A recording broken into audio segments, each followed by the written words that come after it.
What happens when Steve Rogers, the Star-Spangled Man, comes to blows with the Red Hulk for the future of Latveria? Well, we'll find out in the pages of Captain America issue number 7. Meanwhile, Wolverine sniffs out a brand new super soldier program with links to the Ultimate Universe and their origin boxes. This isn't just a new X-Men story, though. This is the kickoff to a brand new Armageddon event, which will involve all of Marvel.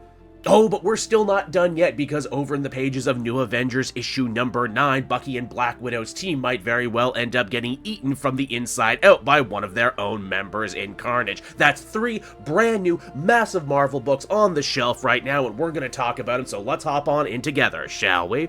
So then, picking up directly from where the last issue left off, Captain America and the new Agents of S.H.I.E.L.'s incursion into Latveria hit a major stumbling block in the form of Thunderbolt Ross, the Red Hulk. And oh man, has Ross really leveled up as a bad guy in the last year or so, and I think it's helped a ton by how they actually draw him in stories like this. Seriously, dude is an unhinged demon of rage. And you know what? Not only is Ross a physical threat, but he's also an ideological threat too. He really comes for Steve and Fury's throats, calling their mandate weak, that S.H.I.E.L.D. is an outdated concept that was much too easily corrupted last time, and what's stopping the same things from happening all over again. If anyone is going to save Latveria, it's going to be the good old-fashioned American military. Hey, Ross, just keeping score here. Didn't the American military get corrupted by Doom in your last solo series? Didn't you fight against them? You know, I'm just saying Hulks and glass houses probably shouldn't throw gamma stones. This is where Nick Fury Jr. ends up coming on in, and shows that sometimes discretion really is the better part of valor. He goes after Ross by saying that he knows full well that he is currently only acting on behalf of Senator Brooks, and that if Red Hulk doesn't drop this and let them enter Latveria right now, then Fury is gonna make it hell for his boss back in DC. Red Hulk backs off for the time being, but it's made abundantly clear that this isn't the last they are going to see of him. Once Thunderbolt Ross has his eyes set on something, he's kind of like a dog with a bone. Now, unfortunately for our heroes, once they actually make it to Doomstat, things don't end up getting much easier. We are reintroduced to Elena, one of the many new figures attempting to try and make a freer, more democratic Latveria. Obviously, doing so has made this pacifist a ton of enemies as shots ring out at her rally. Luckily, Captain America and the Agents of S.H.I.E.L.D. are here to try and chase down the shooters, which is exactly what they do. It's Red Widow, of all people, who really ends up showing out during this fight. And to think going into all of this, Steve didn't exactly trust her, given her much more villainous past. And hey, speaking of faces from the past, and I was, Captain America and his team end up running directly into Salvation, aka the leader of the True Latveria Party, the faction that has currently taken the reins of the country. Here's the thing though, Salvation is actually Marcus Wolf, aka the rebel leader that Steve had met back in the first arc. Honestly, I feel kind of dumb for not clocking that sooner. Why else would you have a masked character if it wasn't going to be revealed to be someone we already knew? Marcus is overjoyed to see Steve, as they had become friends during their last adventure. Though it's made abundantly clear time and tide has changed this former revolutionary. Oh sure, he talks a big game about bringing free elections to Latveria, but at the same time, he's dressing like Dr. Doom, acting like Dr. Doom, and honestly kind of fighting like him as well. You know, there's an old quote that I'm not quite sure who to attribute to that essentially says that yesterday's rebels and liberators are tomorrow's oppressors and tyrants. If Steve has a problem with the way Marcus runs his operation, he's certainly doing a good job hiding it. Unfortunately, the other members of Cap's team, specifically Agent Castlemore, really have an objection to the whole thing. Charles essentially says the big reason he became a mercenary and broke from the traditional military structure is because he hated seeing guys like this always end up getting put in positions of power, even though everyone could see that it was going to be a problem. Cap says that, like it or not, their hands are tied and they have their mission. Salvation has let them into the country so that they can try and get a handle on this WMD problem. Outside that, should not the fate of Latveria be in the hands of the Latverians? If you think that sounds callous or out of touch, don't worry, because only a few moments after saying it does Steve come to the realization that he probably should take a moment to do something that he hasn't really done since his days fighting in the European campaign. He needs to walk amongst the people and see what the general vibe is on the street for the people of Latveria. Who do they like and who do they think should lead them into this Doom dreamless future. And because Steve is such a nice, charming guy, he ends up getting invited for dinner at the home of the local tailor, a young single mother and her son. And oh boy, does she have a lot to say on the subject of politics. She says that Elena is nice, but that anyone as idealistic and peaceful as her won't last long in Latveria. In fact, she wouldn't be surprised if she was assassinated by the summer. Then you got the Latverian liberators, the ones who attempted to kill Elena earlier today. Their acts of terrorism are getting all the wrong eyes on the country. And worse still, despite the twins having lofty, high-minded goals, this lady fears that they're getting a taste for blood. Then you have Salvation, a guy who this lady already clocks as being a wannabe Doom. The only difference is Victor Von Doom was a sharp knife, while this one is a dull one. Doom had many problems, but during his reign, the violence was at least kept outside of the country.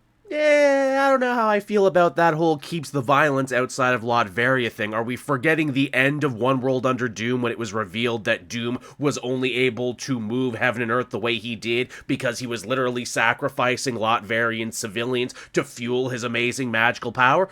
Kind of feels like everyone did forget about that, honestly, because Cap doesn't mention it and would have been the ultimate gotcha argument against Doom's rule. Oh well. Now, this little socio-political crash course ends up getting interrupted when some rustling is heard outside the window. Cap figures he was followed, and because of that, jumps up to defend the boy and his mother. Here's the thing, though. This is no assassin looking to cause trouble. In fact, it's actually Elena who has come to speak with Steve under cover of darkness. She's come to solicit Captain America's help, but she figures that the best way to get Steve to trust her is for there to be no secrets between the two. It's because of that Elena reveals her true name, Elena Von Doom. Pfft, nepo babies, am I right? Now, keeping the Chip Zdarsky train chugging right along, from there we transition on over to Wolverine Weapons of Armageddon, issue number 1. We open on a very familiar scene, as Logan at some point in the past drowns his sorrow in a dingy dive bar, only this time he ends up getting accosted by a mysterious new character named Terry. This lady has serious eyes for Logan and reveals via the conversation that she's a tracker. Naturally, the man who would be Wolverine has no interest, tonight at least, in picking up a strange woman from the bar, even if she is incredibly tenacious. As we quickly learn, though, the kind of tracking Terry does isn't for animals in the wild. Oh no, she tracks mutants. And tonight it would seem Logan is her target, as he leaves the bar he ends up getting accosted by several G-men who are heavily implied to be Weapon X. Again, I don't exactly know when this fits into Wolverine's greater timeline, because his timeline is, well, a friggin' mess. Was this the first time Weapon X grabbed him? Was it one of the many other times they grabbed him throughout his life? Can he even trust his own memories? Who the hell knows? What I know for certain, though, is that when we transition on over to the present, Wolverine is really going through it right now. He's having horrifying nightmares wherein he sees a young blonde man running naked through the woods with a group of wolves. And I mean, there are several very crass, very Freudian jokes I could make here, but you know what? I'm bigger than that, and I'm just not gonna. The important thing is that these dreams are so bad and so vivid, Wolverine has done that thing where he's separated himself from the rest of the X-Men so that he can brood in private. Why, he even returns to the same dive bar from many years ago where he meets up with a much older Terry. It seems that since then she's mended her ways, using her powers to find mutants so that she can help them escape all the different organizations that might want to use and abuse them out there, like a brand new player in the super soldier scene calling themselves Prime Warrior. You would actually know about these guys if you had been reading that last Miles Morales book. Now, I know what you're saying. Aren't super soldier programs like a dime a dozen in the Marvel Universe? Why should Wolverine care about this? Well, it seems they have a particular affinity for mutants with healing factors and those with connections to the primal world. In short, basically, it looks like they're trying to make brand new Wolverines, and one of the people who has gone missing, assumedly kidnapped by Prime Warrior, is a guy named Tyler Torrance, who, why, yes, is indeed the naked blonde man from Wolverine's dreams. And yeah, I'm just not gonna make any jokes about that. Terry needs Wolverine's help sniffing out this missing guy and hopefully getting to the bottom of what exactly it is Prime Warrior is doing. Begrudgingly, Wolverine decides to team up with her in hopes that it will put an end to his horrifying nightmares. Together, they follow Tyler's scent to what is very clearly an evil-looking military installation out there in the wilderness. Here's the thing, though. The installation has already come under attack, victims of a bombing not long ago. Meaning that whatever exactly is going on right here, right now, there are multiple players at work here and not just Prime Warrior. After stealing stealing some uniforms, Terry and Logan sneak their way inside and start going through some files. What they find is genuinely very shocking. It seems that what Prime Warrior has been using to try and create their super soldiers are strange boxes from an alternate universe, aka the origin boxes that Miles Morales' Spider-Man brought back with him from his trip to the new Ultimate Universe. Which, is one of those revelations that means a lot to readers like you and me who try and check out everything that Marvel puts out, but to Wolverine this stuff makes absolutely no sense, and why should it? Wolverine ends up getting spotted by a couple of the mooks working at the facility who quickly end up getting cut down by his claws. Which means they're gonna have to get out of here and quick if they ever want to pick up the trail on Tyler. Meanwhile, we actually get to see the scientist running this operation getting chewed out by the CEO of Prime Warrior. They have absolutely zero idea about who or what hit them, and the doctor is getting a little too big for his britches, saying what is the point of working with a private military contractor if they can't actually protect you? The CEO's ears end up perking up just a little bit, though, when it's revealed that Wolverine may have already been on site. It's because of that the CEO decides to spare no expense in sending one of their strongest agents to deal with the problem personally. Of course, I am talking about none other than Frank Simpson, aka Nuke, frequent villain of both Daredevil and Captain America. He was actually dead for a little bit there, and then he was a bunch of clones like 2 Captain America runs ago, so it's nice to see what looks to be the OG back again. Why they even re-establish his red and blue pill gimmick as well. It's after that we get treated to a very interesting and unexpected little flashback to the early days of Weapon X. We see Dr. Cornelius and his fellows talking about their creation. How ever since World War II, all the major powers have tried to recreate the success of Captain America, to create the ultimate new super soldier for the new era. In Steve Rogers, they got an American icon. In Logan, for the time he was created, they got something different, something bloody, something monstrous and animalistic. The question here being posed is pretty obvious, and that is, if they were to create a new super soldier for our modern era, what would that person look like? And again, if you're like me and read a lot of Marvel comics, you're probably thinking to yourself, wait, don't we do new super soldier programs like all the goddamn time? Hasn't that question been answered a bunch to the point that it's almost passé? Well, don't worry, because Terry damn near breaks the fourth wall by asking Logan that very question. Aren't you sick of all these super soldier programs? Again, this is why I friggin' love Chip Zdarsky so much. I can't think of any other writer who is nearly as good at knowing exactly what I as the reader am thinking, and then meeting my expectations off at the pass only a few moments later. Before Wolverine can give a fully formed answer, though, he ends up getting shot at the head by some unseen sniper in the woods. Thankfully, though, it takes a lot more than a bullet to keep the good old knucklehead down. He takes off his clothes and changes into his costume, which I guess he was wearing under his street clothes this whole time. An enraged Wolverine goes on a berserker barrage deeper and deeper into the woods looking for the shooter. He ultimately ends up coming upon a cabin that is very well maintained and owned by a man who just so happens to have his own pristine Captain America shield. Well, now that's interesting. Why would he have that?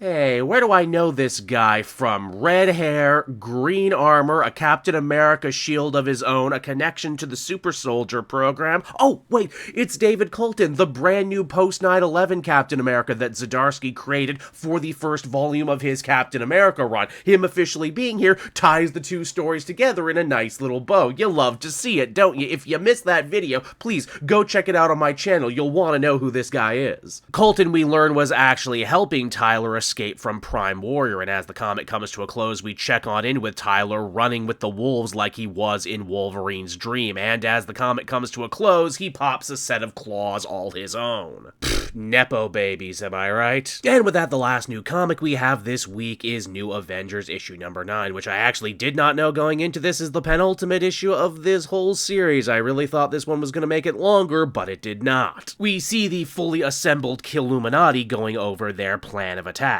The mysterious Shadow Boss has dispatched the team to not only sow seeds of mistrust within the ranks of the New Avengers, but also to steal several high-profile items from across the Marvel Universe, including including something kept at Stark Tech Osaka. Oh yeah, there was a big disaster in Osaka several issues back, but we never actually explained what it was yet. Iron Apex also blows away one of the Jackals when it's revealed that even if the Killuminati are successful in this mission, there's no way to actually fix Apex's face. Because, you know, all these clones were made specifically with glaring problems that the Shadow Boss could hold over them. Makes sense. Meanwhile, over with the rest of the team, things are getting very tense right now. All of their problems are coming to a major head, not helped at all by the fact that Black Widow, the woman they chose to be their leader, has been holding a deep dark secret from all of them. Mainly that she was partly responsible for the birth of the Killuminati in the first place, and that she no longer trusts herself after being turned into a sleeper agent known as the Other Woman, meaning that at any moment she could lash out at the team and not even know it. But more on that later, because again, this is a series that kind of jumps around a lot. As we check back on in with the Killuminati, they make their move on Stark Tech Osaka. Iron Apex, in an admittedly pretty clever ploy, actually pretends to be the real Tony by covering up the messed up part of his face and getting all the employees together in one place so that he can give one giant tech talk. He is also not good at it at all. It seems that the real Tony kept all the charm. While that's going on, Guru Strange, Luke Charles, and the rest fight their way inside the Osaka building's vault. They're looking for something known only as the football. My mind, of course, naturally jumped to thinking they must be looking for some kind of nuclear football, though in truth what they're actually looking for is much more surprising, but we'll come back to that in a minute. After the Killuminati claim their prize, they decide to set off a molecular weapon inside the Stark Tech building. This explains why we saw that massive crater in Osaka just a few issues ago, mainly because this weapon was so volatile. It just kind of erased everything around it in the blast zone, including any evidence or security footage, meaning that once again, our heroes have nothing to go on. It's after that we finally loop back to the present as Bucky and the rest of the team fight their way through a bunch of cloned beasts that were set to attack them at the end of the last issue. Turns out they're not actually that strong. Oh, that's a little anticlimactic, isn't it? But then again, remember, I forgot that this was actually the penultimate issue of the series. I get the strong, sneaking suspicion that a lot of cuts were made in a very short amount of time. It's after this last setback that all the negativity and resentment that have been simmering within the New Avengers as a team finally starts boiling over as everyone goes for everyone else's throat. Laura and Clea are mad at Black Widow for lying to them. Namor doesn't trust Natasha's plan of action when it comes to taking down the Killuminati now that they know she's compromised. Bucky does his best to defend his teammate and girlfriend, which only ends up catching him even more ire from the rest of the group, and then in the middle of everything, we have Eddie Brock Carnage. All throughout the series, Carnage has been whispering inside Eddie's ear, trying to get him to turn on the team and kill them, and until I actually read the Eddie Carnage book, I didn't actually understand how deep this went. But the deal basically is Eddie has to listen to Carnage, or Carnage can completely shut down his body, even kill him, meaning that he is going to have to make a choice as to who to attack, and soon. Less his own days are numbered, and he'll never see his son Dylan again, and as it sits right now, Carnage wants to attack Black Widow, and I mean, everyone wants to attack Black Widow right now, so it's not like he's the odd man out. Breaking up the team, of course, like this was always the Killuminati's plan, and their plan is going off without a hitch. Meaning that they can retreat to another bunker in Hungary where they will go about preparations for the final stage of their plan. It's here we finally learn what the football is. It's not a weapon. It's actually a severed hand with a Hydra ring on it, but who does that hand belong to? The original Baron Strucker? The original Red Skull? Pfft, Nazi babies, am I right?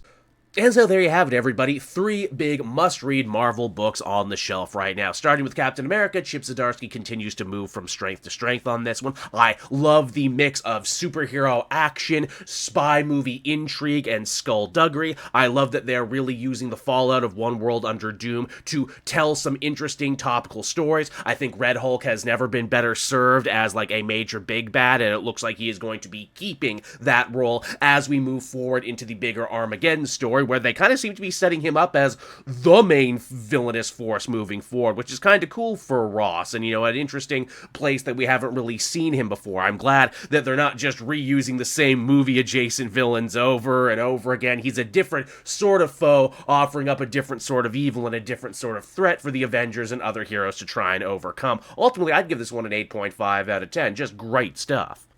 And hey, speaking of Armageddon, we have Wolverine Weapons of Armageddon issue number 1, also by Zdarksy, that does a pretty good job opening up this story for people who might be interested, but who maybe weren't keeping up with everything that was happening in the Miles book and the Ultimate stories and even the first volume of Zdarksy's Captain America run, because hey, Wolverine just really is that kind of guy. This is just, a pretty standard Wolverine story, him dealing with a dark past, an old friend who blew into his life, and eventually it ends up snowballing into a much bigger conspiracy involving super soldiers, evil corporations, and probably dark secrets by the government as well. I like that they're setting up Nuke as a big threat again too. I always felt Nuke was a very underrated villain, and definitely the perfect sort of villainous force for a story like this one. It's funny, they really sell him and Wolverine fighting each other on the cover of the book, and then they don't actually end up fighting each other. Also, hey, we got another new character who has claws. I know we've been down this road 100 times before. I think we've gotten to see what this new guy's costume looks like, and it actually looks pretty good, so,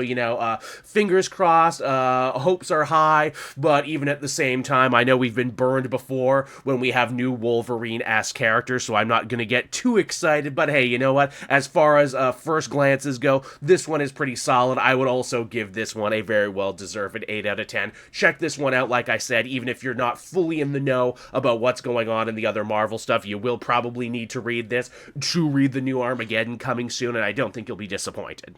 Sadly, I also got to talk about New Avengers number 9, and as much as it pains me to say, I was not feeling this one. Man, you can really tell that they got their time cut, because boy, do they skip over a lot of stuff to have to rush right to the ending, and it really hurts because I loved this book, I championed this book, I tried to get as many people as I could to check this one out. It's one of the few team books that actually held my attention, which is something I can't say for both Marvel or DC books right now, and to think that this one, really just kind of was lacking. It was a little boring, there wasn't a lot of forward momentum, and it looks like the whole thing just exists to get us to a finale that maybe can stick the landing, but I'm not holding out a lot of hope right here. The Hand mystery is a little interesting of who that could possibly be. If I was a betting man, I would probably say the Red Skull. If you were paying attention in the last Thunderbolts run, Bucky actually killed the Red Skull in the beginning of that, and then the Red Skull came back. Maybe it was the original, maybe it was a clone, but then Doom killed that one in the Doom Strike mini that they did, so technically Red Skull is still dead, so maybe Red Skull or Hydra being the shadow boss, and this all being one big excuse to try and put the Red Skull back in the toy box. I mean, it's not a terrible idea. Overall, though, I would give this one a 5 out of 10. It was not hitting, it was not doing it for me. I will read issue 10, because I want to say that I saw this to its conclusion, but man, it's gonna have to do a lot to win me back. But hey, you know what? There's 3 books on the shelf right now. I hope you read something great this week. I hope you enjoyed the video, and I hope you will join me again next week when we get to do it all over again. So until then, everyone, this has been Cape Joel. Bye-bye.